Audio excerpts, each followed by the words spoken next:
الحمد لله رب العالمين والصلاة والسلام على أشرف الأنبياء والمرسلين سيدنا محمد مصطفى صلى الله عليه وسلم. السلام عليكم ورحمة الله وبركاته. Jazakumullah Khayran for everyone joining us on the 8th installment, mashallah, now of Saviors of the Islamic Spirit. Today we will be covering the life of Al-Qadir al-Jilani, rahmatullahi alayh. Without further ado, Shaykh Sa'ad.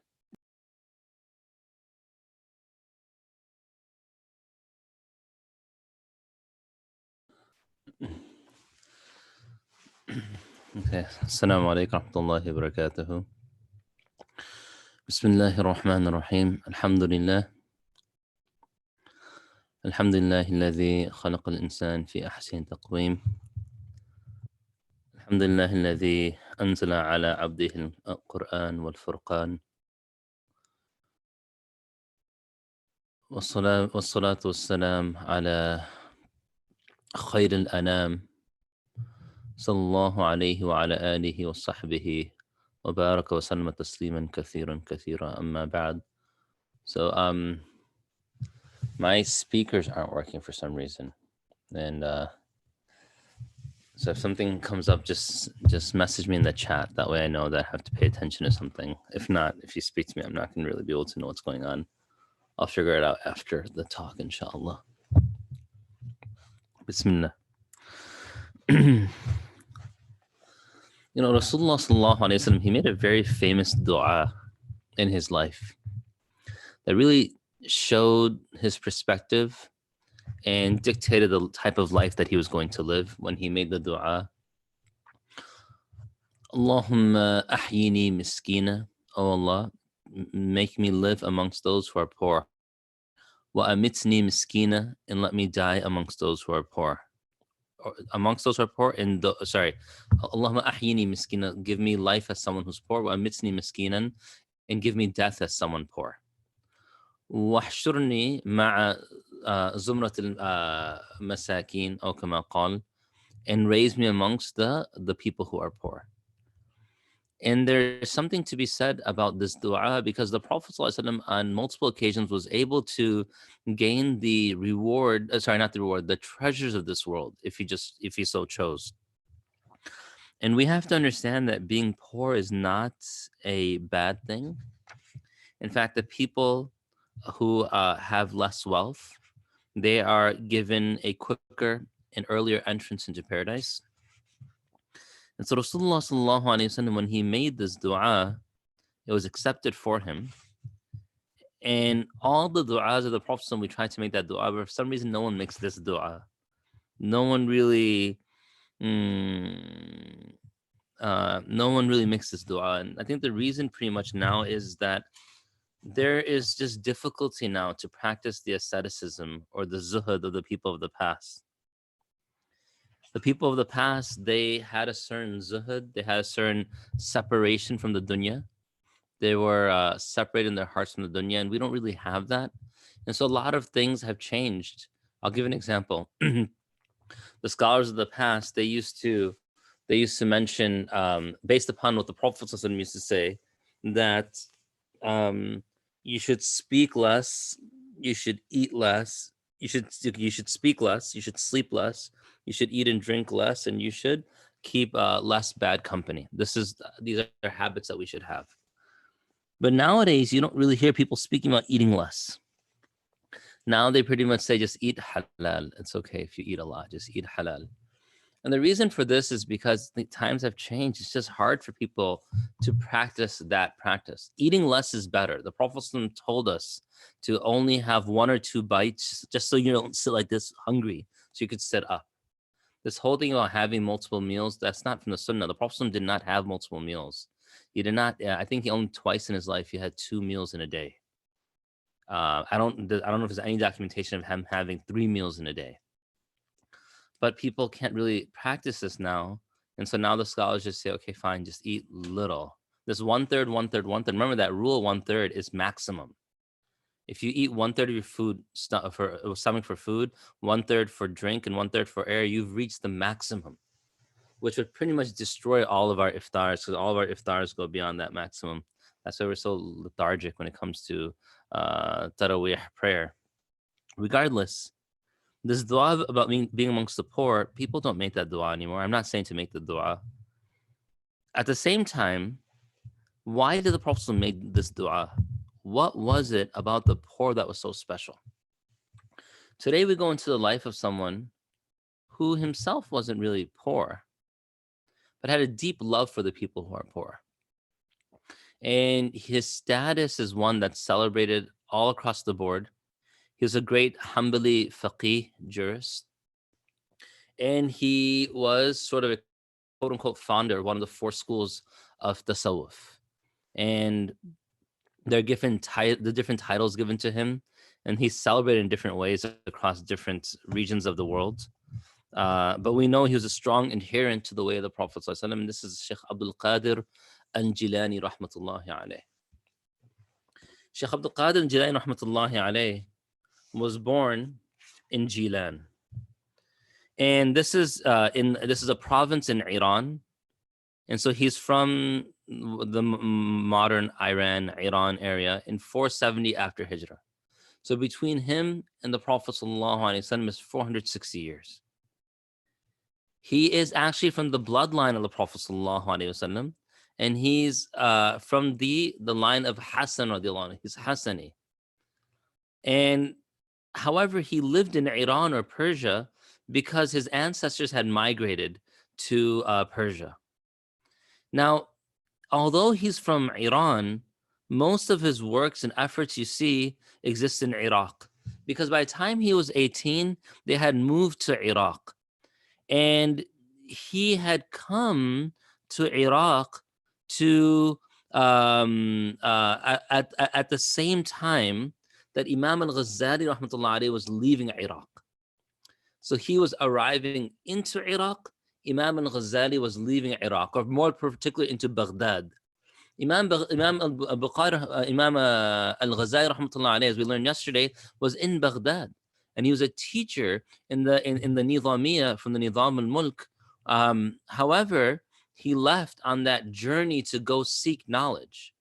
And when he left on that journey to go seek knowledge, Imam Bukhari rahmatullahi alayhi, he was very much he left behind a legacy of ilm within Baghdad. And a lot of people started coming to Baghdad. In particular, there were two main individuals who were in Baghdad who were known to have to be known for their khutab and their sermons and speaking about purification and encouraging people to purify themselves. And there were Shaykh Abdul Qadir al-Jilani rahmatullahi alayh and Imam Ibn al-Jawzi rahmatullahi alayh. And these were two individuals who had a profound effect on Baghdad. And today we're going to cover Abdul Qadir al-Jilani rahmatullahi alayh. Imam Abdul Qadir al-Jilani rahmatullahi alayh, he was someone who used to love to worship Allah subhanahu wa ta'ala at a very young age. And this is the first thing I want to share with everyone, the first point today. And that is, sometimes when we see children have an inclination towards deen, we dissuade them from that inclination. They may be praying tahajjud at night. Maybe you hear them across the hallway in their room, or maybe you come downstairs to get a drink of water, and then they're there at the table, and they're quietly having suhoor without you knowing. And what happens, we begin to immediately tell them, why are you doing this? You're so young. Don't you know you have, MCATs coming up, ACTs around the corner. You should be getting some rest. Fajr is enough. And there are some parents who won't even let their children wake up for Fajr. I have spoken to those individuals who told me that their parents won't let them pray Fajr, and they actually wake up secretly to pray Fajr. They pretend as if they're going to use the restroom, and then they go to pray Fajr. Now, this situation, there's a chat. Any recommendations on how to make dua? Yeah, there are. So yeah, I'll try to address that at the end, inshallah. This situation of okay, so in the chat, someone had mentioned that someone asked yesterday on how to make dua. I just covered this, I think, a couple days ago. Do you guys know Mufti Asif Omar from St. Louis? he had actually had me come on for his masjid a few nights ago. I want to say it was Tuesday night. No, today's Tuesday night. Today's Wednesday night.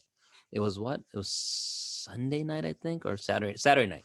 Saturday night had to come on. So I actually covered that in a short like Q&A / talk. So if you can find that, that would be great. If not, at the end, if I have time, I'll cover it with all of you. But it should be on his masjid website or his masjid YouTube page. Wallahu alam, but I'll try to cover it at the end. So this lesson is that as we begin to dissuade the children, then what happened? See, I know one person who was telling me he used to pray tahajjud, and he was regular in his tahajjud, and his wife used to tell him, "Why do you wake up at night to pray?" And she's a person of, she's a righteous person as well. Why do you wake up at night to pray? And you're getting so tired and you're getting sleepy in the morning. And she sort of really didn't like the idea of him praying tahajjud at night. So he left it. And then she began to pray tahajjud later. And he even told her, like, I left tahajjud because you were complaining. Now you're praying tahajjud and I'm not getting that tawfiq back. When Allah Ta'ala opens this door for tawfiq, recognize that he's doing it knowing all the things that we have in life. He knows we have work. He knows we have school. He knows that we exercise, we have a family, etc. He knows all those things. It's our responsibility to follow the sunnah of the Prophet ﷺ and not leave the parameters of what's considered middle path. But it's not our responsibility to create our own middle path. So we can't tell our children, for example, just don't even worry about Fajr. No, that's not middle path. If you want to tell them to practice the basics of the deen, just the basics, then fine. They have to still pray their 5 prayers. They should pray their witr and some their sunan. That's the basics. They should just do that. They should fast in Ramadan. That's the basics. But you can't reduce it beyond that. It's not extreme. It's not extremism to follow the sunnah, nor to worship at a young age. And we celebrate those individuals today. But when it comes to our own family, sometimes we dissuade them from these types of actions. So we should never do that. That's something that's very scary, because if Allah Ta'ala takes away that tawfiq, we don't know if we're ever going to get it back. So he used to worship Allah subhanahu wa ta'ala from a very early age. However, at the same time, he would also balance that worship of Allah subhanahu wa ta'ala by gaining knowledge. And he met people such as Abu al-Wafa ibn al-Aqil, Muhammad bin Hassan al-Baqilani, Abu Zakaria al-Tabrizi, and he went and he studied with them. And as he studied with them, he began to incline through ilm towards this area of our deen in which a person purifies himself, herself internally. And we discussed this with Imam al-Ghazali rahmatullahi alayhi yesterday. So he went and began to mentor himself under Shaykh Abu al-Khair, Hamad ibn al-Muslim al-Dabbas rahmatullahi alayhi. And as he studied with him, he then further went through Qadi Abu Sa'id al-Makhrami, and he was given ijaza through him. Now, this is the second point. I was listening to something very interesting today from Shaykh Abdul Hakim Murad, hafidhahullah. And he was mentioning that when you have the actual initial traditional form of Islam, a lot of these separations of sciences that we have today, this person's the Tablighi, and this person's, Sufi, and this person's this and that, those didn't exist before. Why didn't they exist? Because Islam was one whole. It was one whole complete package. And then certain people came and they began to separate this package up because there were things in that complete package they didn't agree with. And as they began to separate it up, what happened was people who inclined towards one of those areas, they sort of began to identify themselves as only that one area, not as part of the entire package. So let me make this sort of clear. Let's say we have a group, we have a guild, we have an association, and this is the ACO, the Association of Car Owners. Okay. The Association of Car Owners. This is the group. So long as you own a car, you can be part of this group. Okay. Now, Many people own cars, so many people are joining this group. They find benefit in it. However, along comes someone later and they say, I don't like all cars. I don't like these two-door cars that race down the highway and, make me nervous. And I don't like these, I don't like foreign cars because I'm proud to be an American. So I like sedans, and I like American sedans. And so now what he begins to do is he begins to sort of start preaching to people about the differences of cars. And, he begins to sort of deconstruct this whole idea of cars, and just rather he begins to use terms like, oh, that's a sports utility vehicle. That's a wagon. That's a station wagon. That's a van. That's a minivan. That's a crossover. That's a sports car. That's a coupe. That's a convertible. And as he uses these terms more and more, people, rather than hearing the generic term car, they hear all these small terms. So now a small group says, well, we love convertibles. We don't like you. We don't like you sedan people. There's another group that says, we love foreign cars. We don't like you American car people. And then a certain group says, oh, we love, electric hybrid cars. We don't like you fuel car people, whatever the case may be. Now, an outsider will look at this and say, this is so foolish. All of you have vehicles that you go sit inside and then you turn it on and you drive through this vehicle. Why are you differentiating? But those individuals who are differentiating, because this false perception that there's differences over here, they now become staunch supporters only of their way. And he was mentioning that this is sort of what happened. He didn't use this is the example I'm giving, but this is sort of what happened to Islam. People had issues. People took issues with the academic approach of Islam, with the depth of tafsir within Islam, with the idea of what's the word I'm looking for? Not transformation, but the constant maturation of sciences within over the decades. They had issues with that. And so they basically stripped it down to its bare bones, and anything that didn't fit the bare bones structure, they said, well, that's like the bleeg over there. And that's like, the tasawwuf over there. And they said it with a negative term. Now, people inclined towards tasawwuf would join that group. But early on, when it was all one big group, it was all Muslims, Islam, people enjoyed da'wah, for example. They would still consider themselves Muslims, but they just had an inclination towards da'wah. Those who enjoyed the rectification of the soul, they would consider themselves Muslim, but they just rectified the soul. Those who loved the sciences of ulum ad-din, they would still consider themselves Muslim, but they just loved the academic study. But we began to make this separation. The reality is very early on, in the earlier phases, all of this was considered one. So Abdul Qadir Jilani rahmatullahi alayhi, to begin to become excited and motivated to rectify himself and purify himself through his studies is not something unheard. Because initially the teachers were also the ones who taught, were also the ones who purified. And then also the ones who delivered the sermons, etc. They sort of did all of it together, and now it's sort of been broken up. Now, once he advanced and completed his religious studies, and also trained his spiritual self, he now became a teacher. And he became a teacher for the madrasa of his own teacher, Abu Sa'id al-Makhrami. Now, what he was known for in particular was his khutb, his sermons. When he would give khutbah, so many people would come in that it seemed like all of Baghdad was coming to listen to his khutbahs. And when he would give khutbah, the way that he would speak, the attention of everyone would be focused upon him. And this would be such that even the people of status in the community would come, and even the people of royalty would begin to think that this is a person of importance and would sort of envy him and the attention that he was given. You know how Ibn Qudama, who's the author of Al-Mughni, you know how we have Hidayahs, Hanafis, Al-Mughnis for the Hanbalis, that's one of their main texts.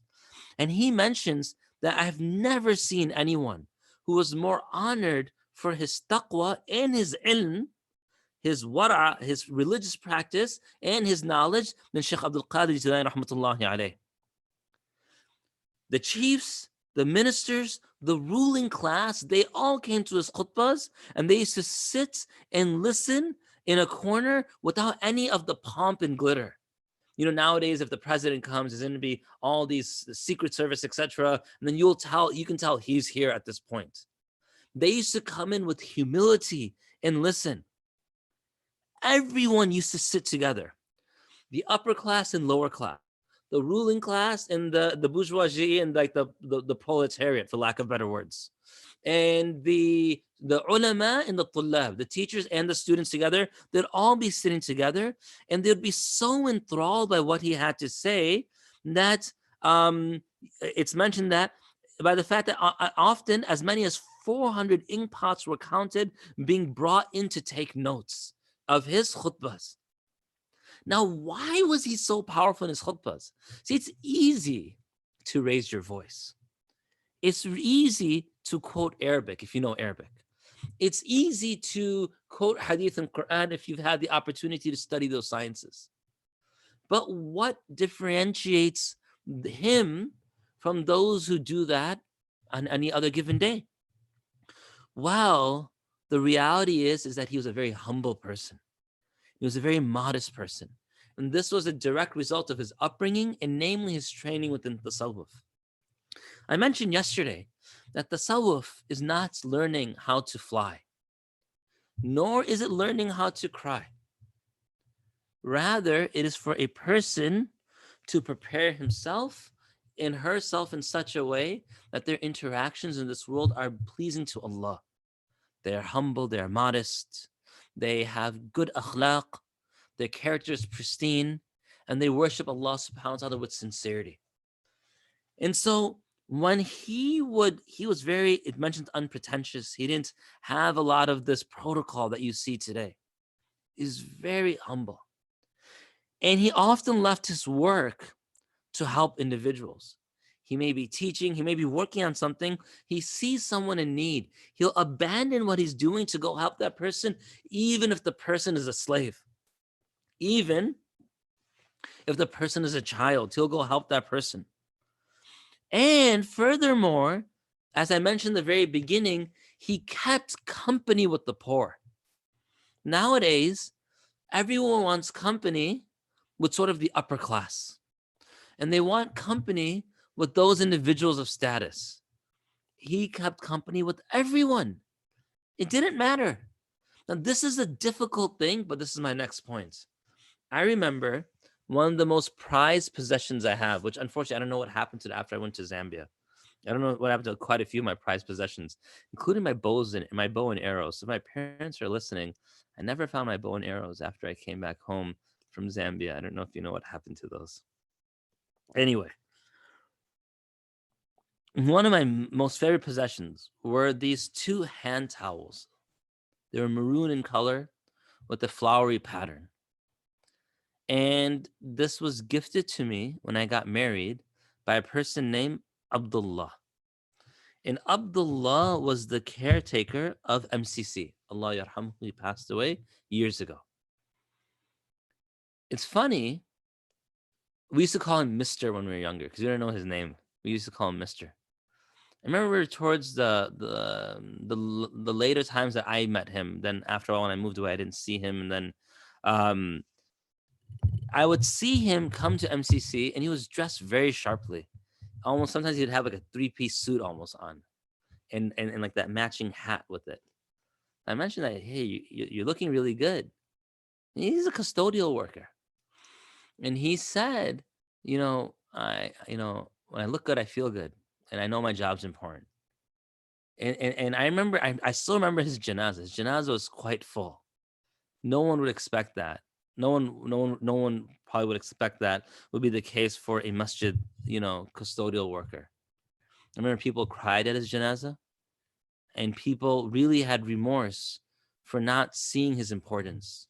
And I remember one of the things that one of the brothers who was speaking to everyone at the janazah, he asked, how many of you have ever invited him over to your home for dinner? Who's ever invited you to his wedding, to your weddings? Whoever? And those questions are very real questions. Why are weddings only filled with people of wealth? Why not? Have a feast where those who are poor. Oh, brother, how am I going to invite them to the hall? And then we'll justify to ourselves, they don't have a ride. I don't want to burden them. Okay, then do it in the masjid. Oh, I can't do that. What will people say? Exactly, that's the point. We're so worried about what people will say. That's why we fail to interact with these types of people. We see someone poor in the street. What do? We immediately justify. We immediately what's what I'm looking for? We self-aggrandize.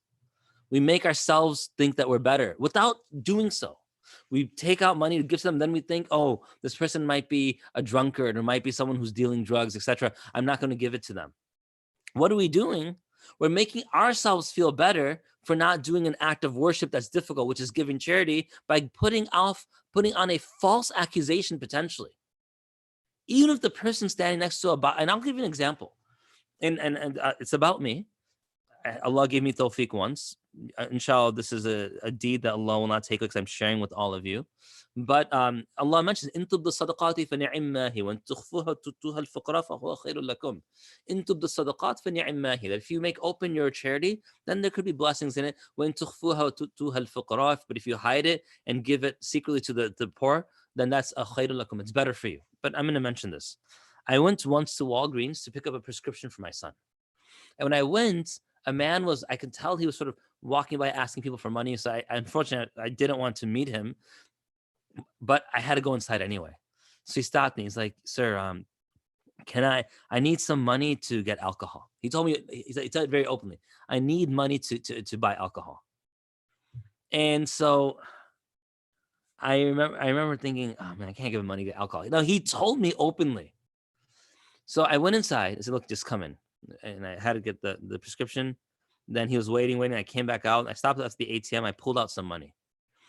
And then I can hear him while I'm at the ATM, at the Walgreens, telling the lady behind the counter, I'm going to come in and get some alcohol. He's like, it's Saturday night. I'm going to drink, etc.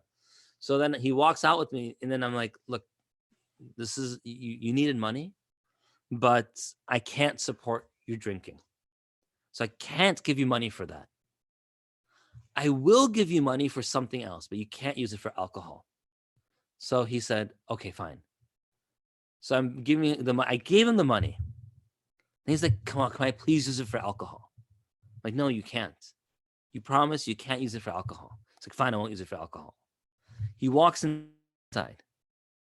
He walks back out having purchased nothing, still the money in hand, and he walks across and he goes to a restaurant to get food. Now, this is an individual who, once he took the money, could have just gone out and done whatever he wanted with it. Oh, yeah, I'm going to buy alcohol. No, I'm not going to buy alcohol, and gotten it. But people have innate goodness.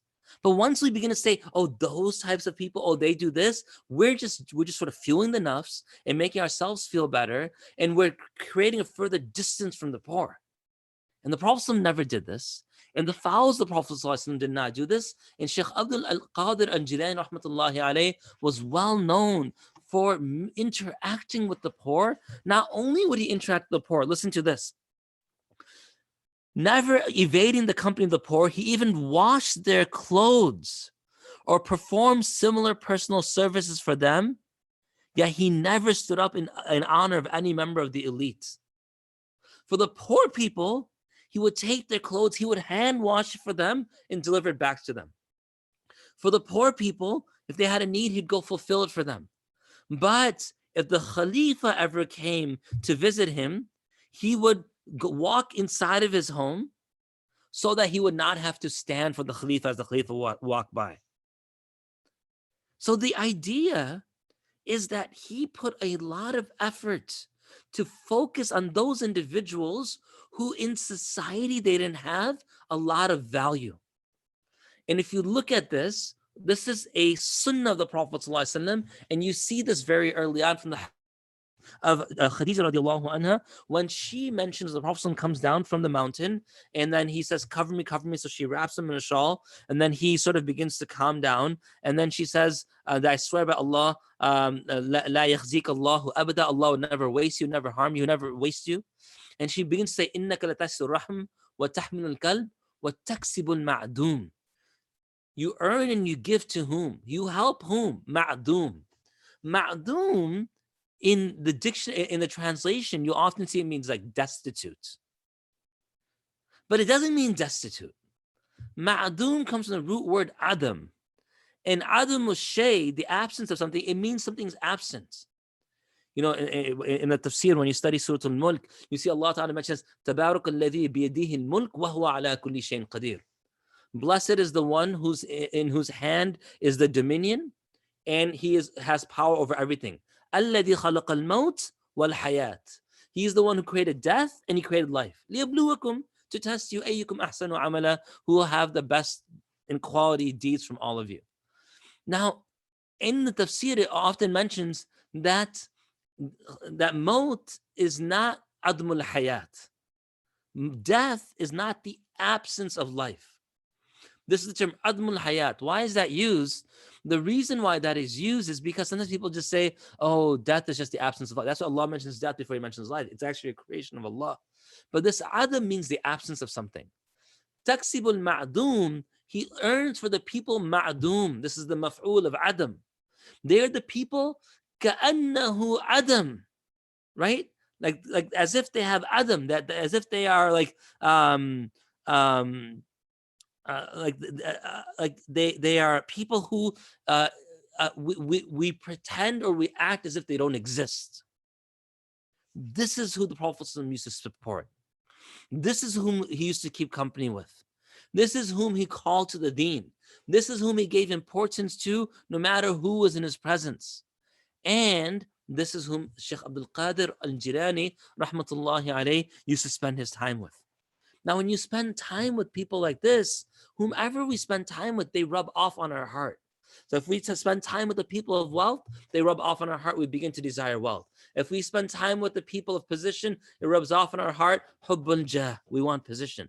And if we spend time with the people who do not have much, contentment rubs off on our heart, because they have very little and they're happy. So we begin to look around and see how much we have. And not only are we happy, we actually become embarrassed. Become embarrassed for all of the wealth that surround us. And so this is who he used to spend his time with. And not only would he spend time with these types of people, he would give to them. And he was someone that he would constantly give respect to the people who had nothing in this world. And thus his heart inclined towards nothing in this world, because he kept company with those individuals. One of his contemporaries, Hafid Abu Abdullah Muhammad bin Yusuf al-Birzali al-Ishbili reports, his prayers were readily answered. He was mustajab da'wat. Extremely soft-hearted. He would weep when something to soften the heart was mentioned. More often, he was to be found immersed in meditation and remembrance of Allah. He was soft-hearted, courteous, cheerful, generous, compassionate, very knowledgeable, and of sublime character. He was the offspring of a noble family, as at a high level in the worship and in his worships and efforts. Now, subhanallah, he was a faqih. But the first thing that's mentioned about him is not his ilm. Imam al-Ghazali, in the prior to his going to seclusion, what was mentioned about him? He was a great scholar. When he came back from seclusion, he was a great person of spirituality, although his scholarship had not declined. But other things became so readily experienced in his presence that they didn't talk about his ilm right away like they used to. Abdul Qadir and Jilani, rahmatullahi alayhi, they didn't speak about his knowledge right immediately, even though he's a person of knowledge, and even though they attended his khutbah, his sermons in masses. In mass, they used to come to his sermons, but still they did not speak about necessarily his ilm right away, but they mentioned soft-hearted, courteous, cheerful, generous, compassionate. Why? Because his character was what won people over. Muhyiddin Abu Abdullah Muhammad bin Hamid al-Baghdadi, who was the Mufti of Iraq, says as follows: always disposed to avoid things unseemly and vulgar, he only pressed for the desirable and befitting. He would boil with indignation if the divine commandments were overstepped, but remain indifferent to wrong and ill treatment to his own person. And this is the sunnah of the Prophet ﷺ. You hurt me, I don't mind.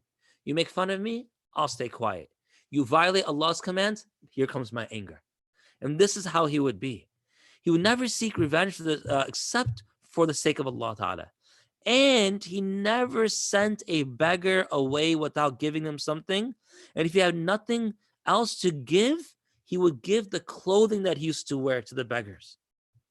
And when was the last time someone came to us and said, you know, I don't have anything. I'm sorry, but here, you know, I'm eating a sandwich in the car. Let me give you that sandwich.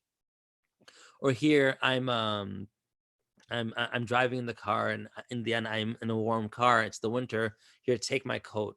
I have nothing else on me to give you. When was the last time we did that? When was the last time we're walking? We're a few blocks away from home.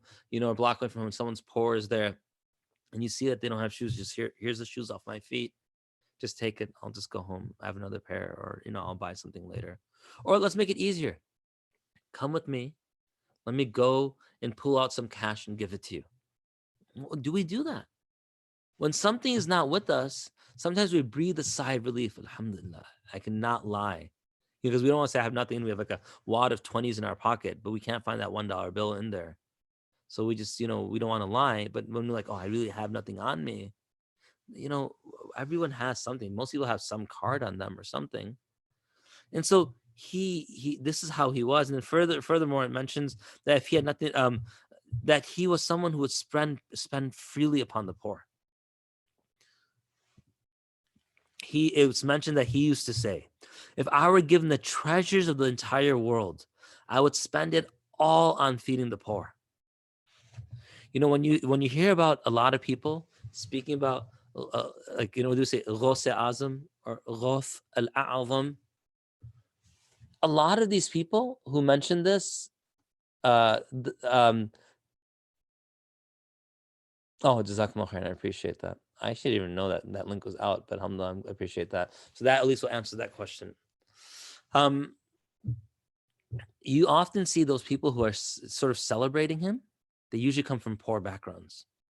Because oftentimes the poor communities in Yemen, in Baghdad, in India, they celebrate him. Why? Because he's a champion for the poor. He's a champion for the poor. So the poor often celebrate him. Anyway, let's move on. Now, furthermore, we see an example. Sometimes he would say, it seems that I have a hole in my hands. I cannot keep anything with me. If I had 1,000 dinars, I would spend it every single penny before by daybreak. One time, he told his servants that as many guests as possible should be invited for dinner. During dinner, he would always sit with the poor and lowly. He would chat with his students or inquire about the welfare of those who are unable to be present. His behavior was so affectionate that everyone who met him gained the impression that Al-Qadir al-Jilani rahmatullahi alayhi had the most respect for them. And if you look at the hadith of Amr bin As radiallahu anhu, this is exactly what happens. Amr ibn As radiallahu anhu fought against the Prophet on multiple occasions. And finally, in a strange twist of faith, and that's a beautiful story that we cannot cover today, he ended up coming to Medina to become Muslim. He became Muslim late. After the Treaty of Hudaybiyah, only shortly before the Fath of Mecca, around the 7th year after Hijrah. And he spent so little time with the Prophet, only 3 years. But within those 3 years, he asked in that famous hadith, he's the one who questions the Prophet. He asked the Messenger of Allah, O Messenger of Allah, who's the most beloved of people to you? So the Prophet said, Aisha radiallahu anha. So he said, and from the men, he said, her father, Abu Bakr. He said, okay, what about after that? The Prophet said, Umar. He said, what about after that? He said, Uthman. And then he became quiet. He didn't ask the question anymore. Because he said, I feared that I would be at the end of the line. But what prompted that question? What prompted that question that when he was in the company of the Prophet, the Prophet made him feel like he was the most special person there. And this is something I'm telling myself first and foremost. And sometimes we don't not do this because we're bad people. It's just sometimes there's this formality within us, this takalluf within that. We have to break that. He would give his attention to people and make everyone feel extremely special.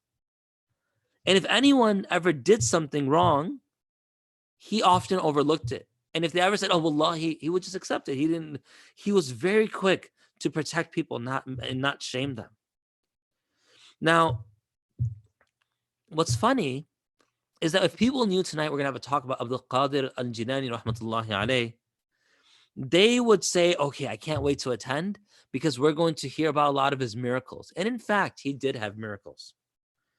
Izzuddin ibn Abdul Salam and Ibn Taymiyyah rahmatullahi alayh, they both felt that he had a lot of miracles. But they said his greatest miracle was what? That the people whose hearts were broken and the people who lost hope in this world, he would grant them hope by the way he interacted with them. When people in his presence, just by being with them, they began to feel like, I have hope, I have a chance to become someone special. On one occasion, Shaykh Amr al-Kaysani rahmatullahi alayhi reports that there's hardly a khutbah that Shaykh al-Qadir rahmatullahi alayhi gave, except that even a number of Christians and Jews become Muslims, murderers and thieves would repent and do tawbah, and those who had deviant beliefs would leave their way. Now, if he had that impact on these categories of people, you can imagine those individuals who were looking for a source of hope when they came in his presence, what type of hope their heart would be filled in. On one occasion, Abdullah ibn Abil Hassan al-Jubai mentions that Abdul Qadir once told him that he wished to be alone in wilderness and no one knew him, but Allah willed that people benefit from him. And he writes, it is a blessing granted to me that more than 5,000 Jews and Christians embraced Islam in my hand, and about 100,000 sinners and criminals repented for their bad deeds. You can see that he had reached such a state. You know, if I were to say, subhanAllah, oh yeah, I should have heard my khutbah last week. Obviously, there's no khutbahs going on. There's no Jummah going on. The masjid is packed. People are sitting outside. You would all think, well, why is this guy showing off? Why is he bragging? But there's some people that you meet that when they speak, when you sit with them, you can tell they're not bragging. There's a friend of mine, and I should give him maybe tomorrow I'll call him.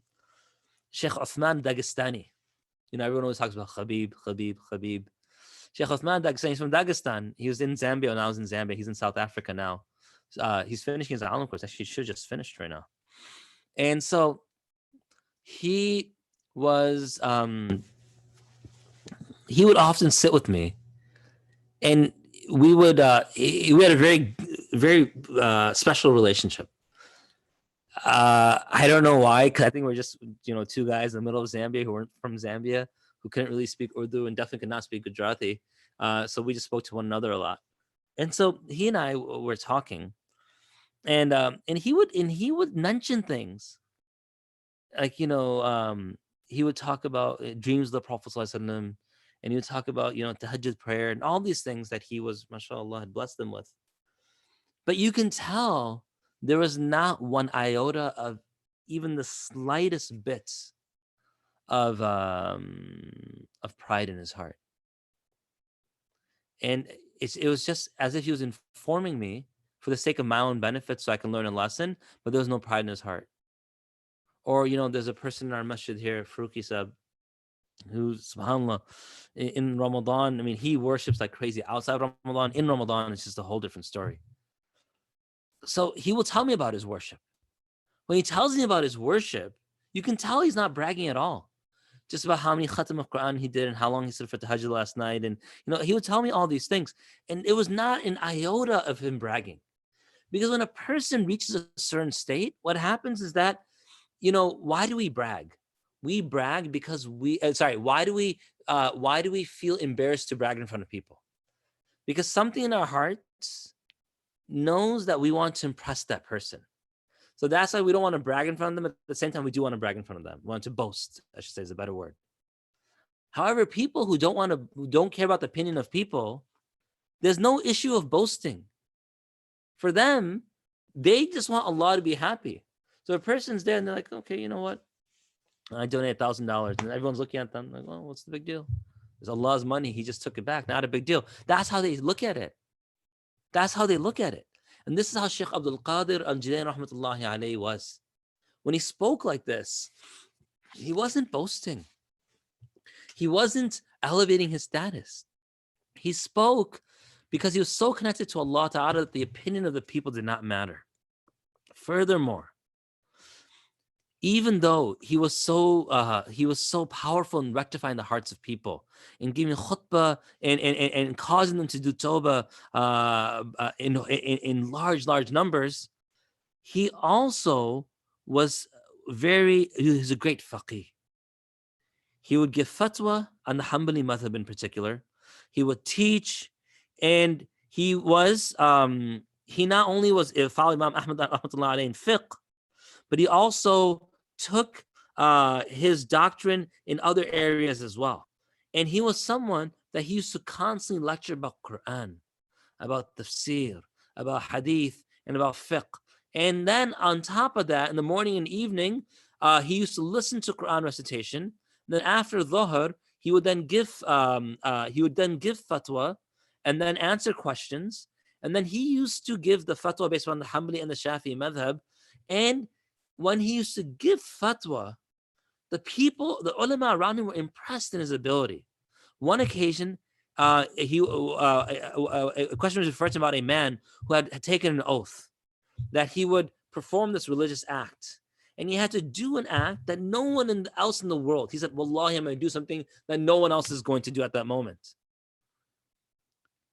And he said, if I don't do an act of worship right now that no one else in the world is doing, then I divorce my wife.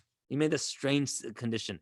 You see, actually, in books of like the Tabaqat, that people made these strange declarations. I don't know what drove people to do so. So now he goes to the ulama and says, okay, tell me, what act of worship can I do? And they're like, what are you talking about? There's no act of worship that you can do except that someone else is doing in the world right now. And so they said, unfortunately, because of this, you are going to have to be divorced from your wife. And he made it, irrevocable divorce. So that's it. It's over. So he goes to Al-Qadir al-Jilani and he says, look, come. And when he said that, come and go to the Kaaba and wait till everyone leaves and quickly do 7 tawaf, like 7 circuits, do tawaf around the Kaaba. And that's how his oath was fulfilled. Now, furthermore, what made him have insights into get kashf and things like this and these miracles? And what was it that caused his knowledge to be so impactful in his khutbahs? It's because he was very careful to be on the sunnah of the Prophet sallallahu alaihi wasallam. He was someone who was firm in the sharia of Allah subhanahu wa ta'ala and the sunnah of the Prophet sallallahu alaihi wasallam. And because of this, a very amazing miracle once happened. He mentions himself that once I saw this amazing light fill through the sky. And then the shape of a human being came in the sky from that light. And it began to speak, said, "Oh Abdul Qadir, I am the Lord, your Lord, Allah. Today, everything that is haram has become halal upon you." Now, can you imagine if you're walking down the street and you see this all of a sudden? And you would think, finally, someone recognized my position, right? Or we would think, oh, subhanAllah, I've made it. Allah has now sent a message for me. Everything's halal on me. What does he say? He says, get away from me, O shaitan. So he said, as soon as I said this, that light in the sky, it dissipated into smoke. And everything turned dark. Then I heard a voice say, "Oh Abdul Qadir, I have misled 70 people of piety with this trick, but Allah saved you because of your knowledge and your piety, your taqwa." So what does Abdul Qadir say? He says, no, it was simply the blessing of Allah subhanahu wa ta'ala. Now, subhanAllah, look how shaitan, he doesn't give up right away. Once he's caught that it's him, he didn't say, "Oh, you got me." What does he do? He says, I misled so many people because of your knowledge, Allah saved you. Meaning what? If he says yes because of my knowledge, now it's because of me.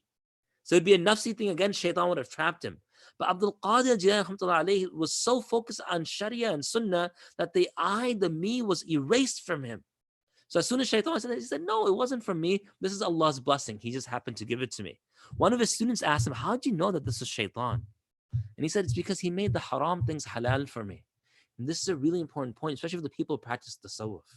Because those people practice tasawwuf, oftentimes you see people engaging tasawwuf, different types of subsets arise from them. Some of whom engage in things that are absolutely haram.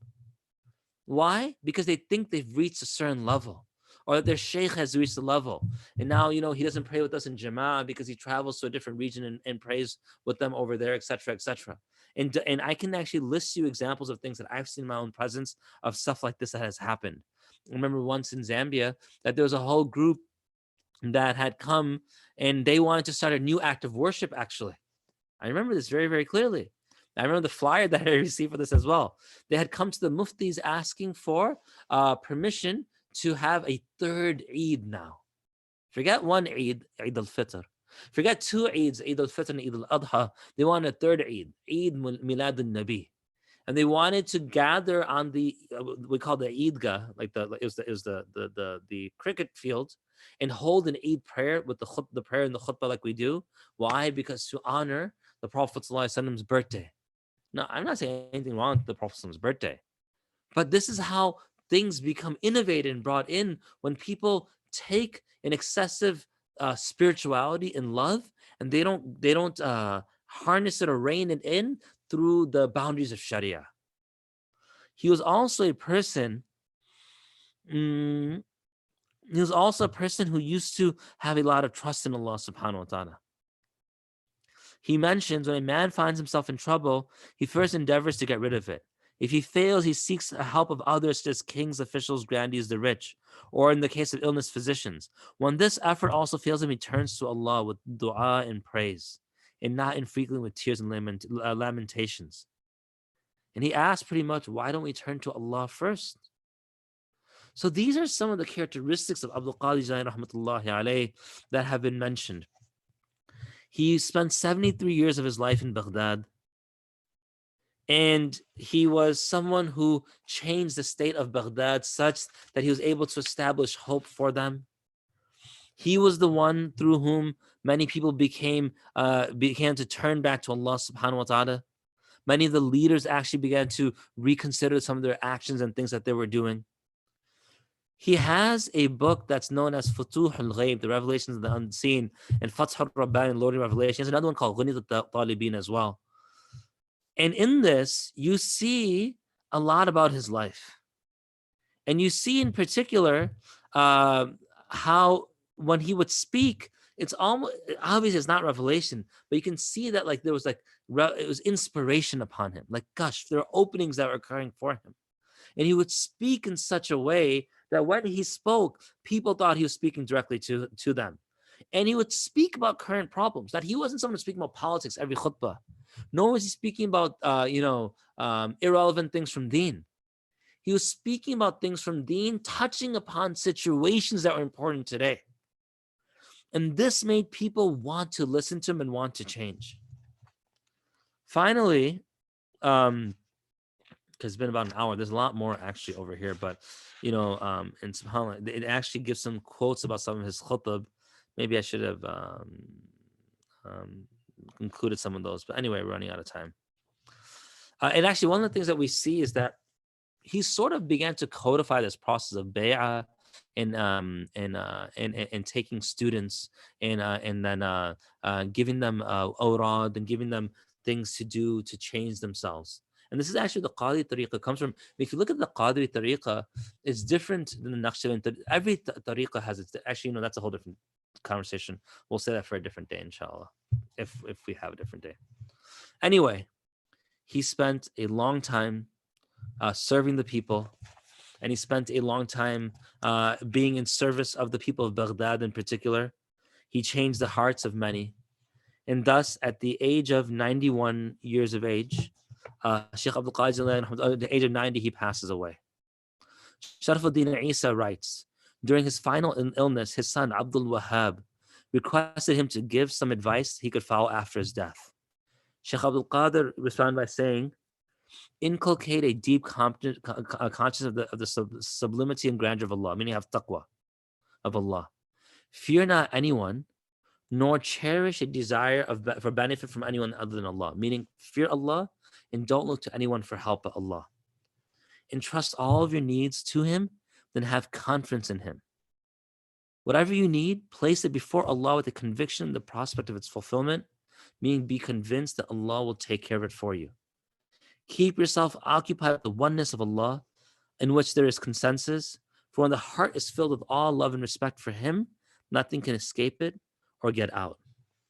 Then he asked his sons to leave, saying, "You find me here with yourself, but I am really with others. Make room for the angels who are here beside me. You ought to be courteous and pay homage to them. I find the blessings from Allah descending here, for which you should leave ample space." For a day and a night, he from time to time began to say salam to things that were invisible. He would say, "May the peace and blessings of Allah be upon you. May Allah pardon you and me and accept our repentance. Come in by the name of Allah and do not go back." Once he said, "Woe be unto you. I care not a whit for anything, neither for the angel of death nor any other angel. O angel of death, my Lord has bestowed blessings on me in far excesses of you." Then one night the Shaykh died. He gave a loud cry.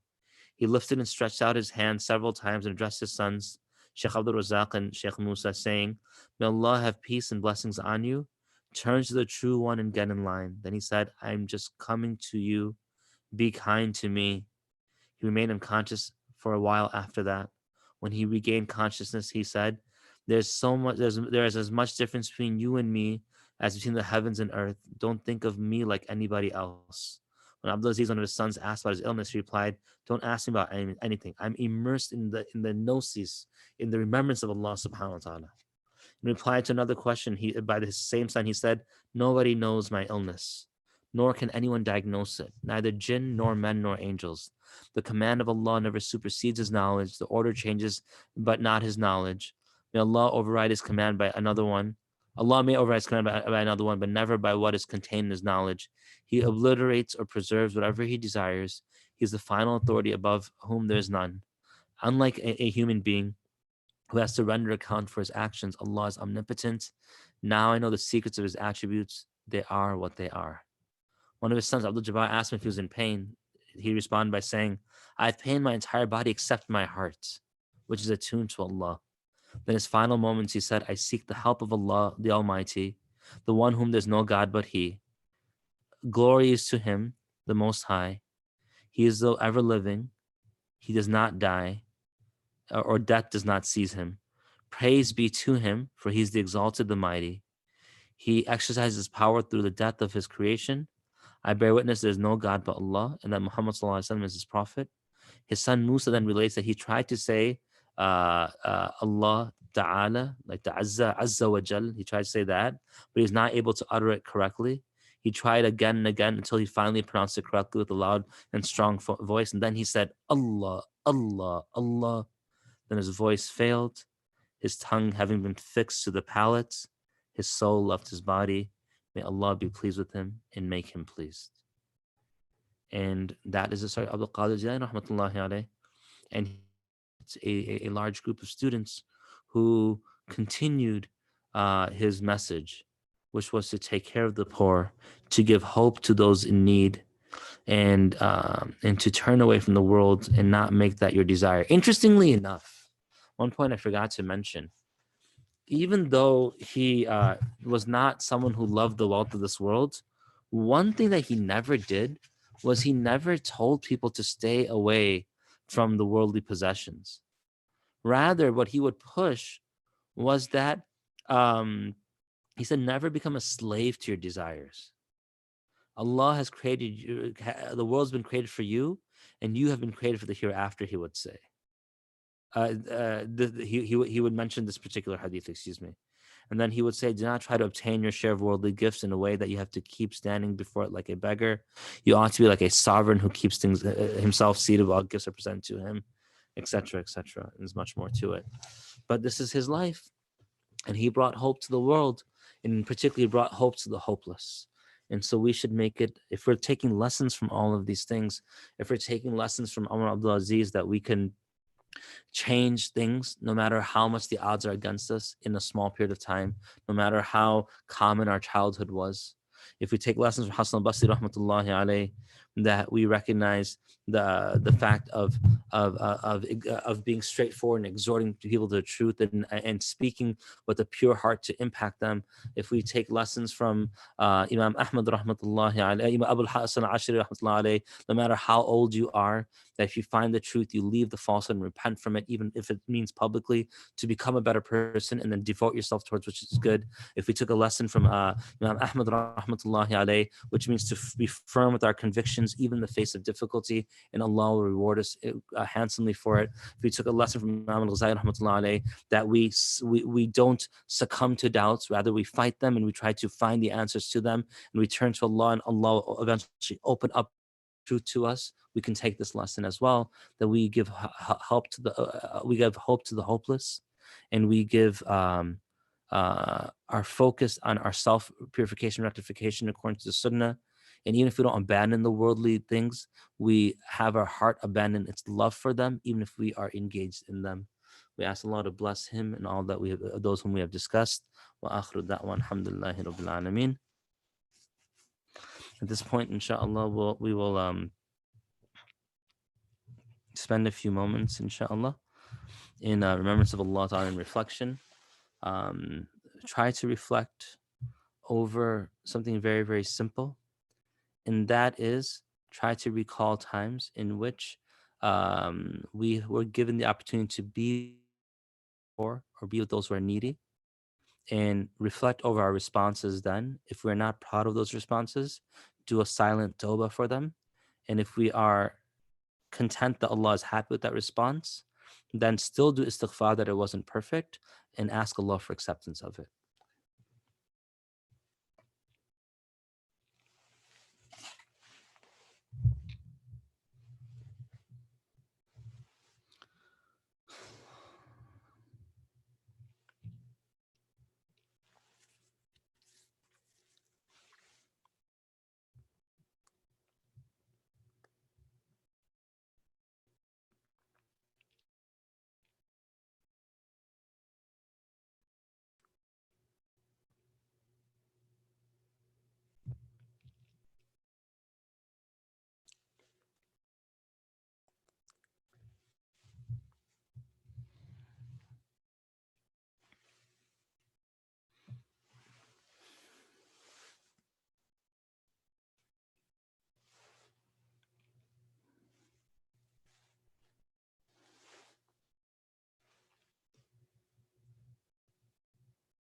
بسم الله الرحمن الرحيم الحمد لله رب العالمين والعاقبة للمتقين والصلاة والسلام على أشرف الأنبياء والمرسلين اللهم صل وسلم وبارك على حبيبنا محمد وعلى آله وصحبه أجمعين ربنا آتنا في الدنيا حسنة وفي الآخرة حسنة وقنا عذاب النار ربنا لا تزغ قلوبنا بعد إذ هديتنا وهب لنا من لدنك رحمة إنك أنت الوهاب اللهم اغفر لنا وارحمنا وأنت خير الراحمين اللهم آت نفوسنا تقواها وزكها أنت خير من زكاها أنت وليها مولاها لا إله إلا أنت سبحانك إنا كنا من الظالمين يا أرحم الراحمين يا أرحم الراحمين يا أرحم الراحمين.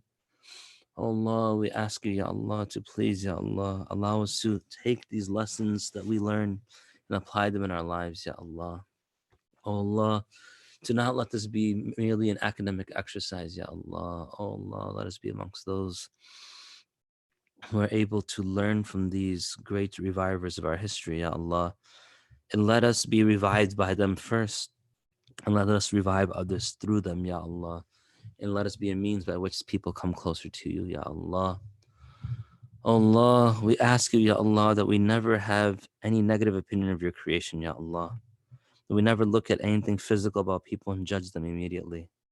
Grant us tawfiq Allah, to serve those who are often overlooked, and to help those who are often ignored, and to assist those who are often disregarded. Oh Allah, we turn to you, Ya Allah, and we ask you, Ya Allah, that you please do not let us forget about those whom the world has forgotten, Ya Allah. Allah, Rasulullah sallallahu alaihi wasallam, his father passed away when he was young. This is one reason why the world could have forgotten him. Then he had lost his mother, Ya Allah, and his uncle, and his grandfather, Ya Allah, such that he did not even have a household in which he would have grown up anymore from his immediate family. So another reason why people could have forgotten about him, Ya Allah. And he grew up poor, Ya Allah. This is another reason why people may have forgotten him, Ya Allah. Oh Allah, despite all of this, Ya Allah, you did not let him be forgotten. Despite the worldly means of him being forgotten, you protected him and allowed him to be remembered. Oh Allah, verily there are people who are hidden in this world, your awliya. Oh Allah, we do not know who they are. So grant us tawfiq, Ya Allah, to treat everyone in a way that would be befitting of your awliya. One, lest that any of them be from amongst them, but two, so that we can honor your creation the way you would want them to be honored, and we can honor you by honoring your creation, Ya Allah. Oh Allah, we ask you, Ya Allah, to please utilize us for the khidmah of the deen, Ya Allah. Oh Allah, let us be people, Ya Allah, whose world is balanced, Ya Allah, such that we follow the sunnah of the Prophet Sallallahu Alaihi Wasallam and maintain our responsibilities that are within this world as well, Ya Allah. Oh Allah, never make it such, Ya Allah, that we have to choose between the deen and this world, Ya Allah. Let it always be, Ya Allah, that the deen, to follow it to its perfection, is facilitated through our choice in this world, Ya Allah. Oh Allah, we ask you for our books in our right hands, Ya Allah. Grant us the illiyin on the day of judgment, Ya Allah, in our right hands, Ya Allah. Oh Allah, we ask you, Ya Allah, that you please make us amongst those, Ya Allah, who not only receive our illiyin, but receive the great honor of being under the shade of your throne, the day there's no shade except for the shade of your throne, Ya Allah. Oh Allah, verily we ask you, Ya Allah, to please make us amongst those, Ya Allah, who give abundantly from our wealth, Ya Allah. Make us amongst those who are able to give such that it seems as if we have holes in our hands, Ya Allah. Oh Allah, make us amongst those, Ya Allah, whose hearts are so pure that when we speak any words, it carries impact and potential for change because of the purity of our hearts. Oh Allah, we ask you, Ya Allah, to protect us from any punishment in the grave, Ya Allah. And we ask you when we pass away to make us amongst those who pass away believers, and we go into our graves, Ya Allah, to see the first Jannah before the permanent Jannah, Ya Allah. Oh Allah, we ask you for hisab and yasira, Ya Allah. Oh Allah, we ask you for a hisab, an account that's easy. And your Messenger ﷺ has mentioned the easy account is the one that's not taken. So make us amongst those who enter paradise without having our account taken, Ya Allah. Oh Allah, we ask for your protection from any and every trial of this world, Ya Allah. Oh Allah, we ask for your acceptance for everything we have done, Ya Allah. Oh Allah, we ask for your sincerity, for you to bestow upon us sincerity, Ya Allah, such that we do nothing other than that which pleases you, and everything we do is with the intention to please you, Ya Allah. Oh Allah, we ask you, Ya Allah, to make our money and our rizq pure and halal, Ya Allah. Let all the wealth that we interact with, Ya Allah, be completely pure. Remove debt from us completely, Ya Allah. Remove any dependency on anyone other than you, Ya Allah, from us. Oh Allah, guard us and guide us to that which is pleasing to you, Ya Allah. Protect us, Ya Allah, from ever doing anything or from ever saying anything that will ever be displeasing to you, Ya Allah. Let us be amongst those in this world, Ya Allah. Their presence, Ya Allah, brings happiness to others. And their passing, Ya Allah, brings grief to others, Ya Allah. Let us be missed when we pass away for the good that we used to do, Ya Allah. Oh Allah, make our intentions pure, Ya Allah, such that we never seek the reward or recognition of anyone other than you, O Allah.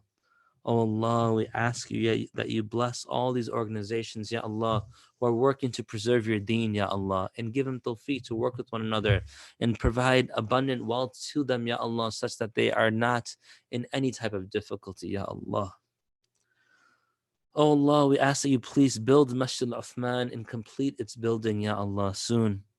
We have heard the excitement of this project for years, and we are seeing the results slowly, Ya Allah. Oh Allah, we ask that you allow us to soon see the fruits of all of these efforts and labor of people, Ya Allah, by letting this come to fruition so we can stand and pray and learn and grow therein, Ya Allah. Oh Allah, we ask that you preserve our health and our bodies, Ya Allah, our wealth and our investments, Ya Allah, our children and our spouses, Ya Allah, our parents and our siblings, Ya Allah, our and their iman and their dunya, Ya Allah, and our dunya, Ya Allah. Oh Allah, we ask you, Ya Allah, to allow us to be free of any of the characteristics or attributes of the hypocrites, Ya Allah. Oh Allah, when we leave this world, Ya Allah, let our abode be paradise. And when we're entering the paradise, Ya Allah, let us enter into the highest level of paradise. On the day of judgment, Ya Allah, let us see your face when you unveil it for the world, Ya Allah. Oh Allah, verily we ask you, Ya Allah, to please, Ya Allah, make us amongst those who do that which is pleasing for you in every moment of our lives, Ya Allah. Oh Allah, verily we ask you, Ya Allah, to save us from anything that will ever displease you, Ya Allah. Oh Allah, we turn to you, Ya Allah, and we make dua for those who've requested dua. Oh Allah, we ask you, Ya Allah, for those who are suffering from COVID, Ya Allah, to be cured from it completely, Ya Allah. Oh Allah, in particular, there is one of the listeners, he mentioned that his friend, whose name is Talha, his father is in critical condition with COVID-19, and he's a heart transplant patient.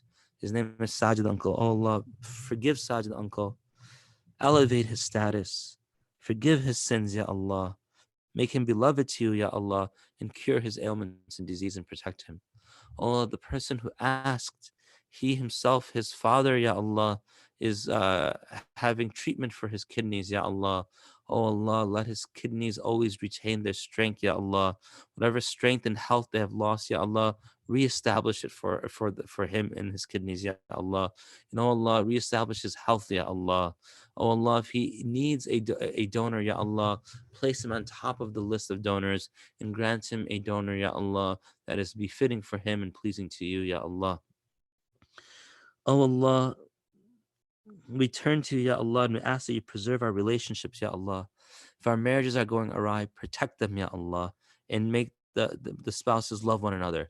If there's turmoil between parents and children, Ya Allah, remove it and make love grow between them, Ya Allah. If there's problems at work or school, Ya Allah, remove that as well, Ya Allah. Oh Allah, let us defeat our nafs and shaitan, Ya Allah, and live in a way that's pleasing for you. Oh Allah, the time is late and we should be standing and praying to you, Ya Allah. اللهم إنا نسألك من خير ما سألك منه نبيك وعبدك محمد صلى الله عليه وسلم ونعوذ بك من شر ما استعاذ منه نبيك وعبدك محمد صلى الله عليه وسلم أنت المستعان وعليك البلاغ ولا حول ولا قوة إلا بالله وصلى الله تعالى على خير خلقه سيدنا محمد وعلى آله وصحبه أجمعين برحمتك يا رب. So inshallah we'll meet again tomorrow and we will be discussing Abu al-Faraj ibn al-Jawzi rahmatullahi alayh. And so I don't know, we're probably not going to cover everyone who's in this text, but we'll get through whoever we're able to get to, inshallah. وآخر دعوة الحمد لله رب العالمين سبحان الله وبحمده سبحانك اللهم وبحمدك لا إله إلا أنت نستغفرك ونتوب إليك السلام عليكم ورحمة الله وبركاته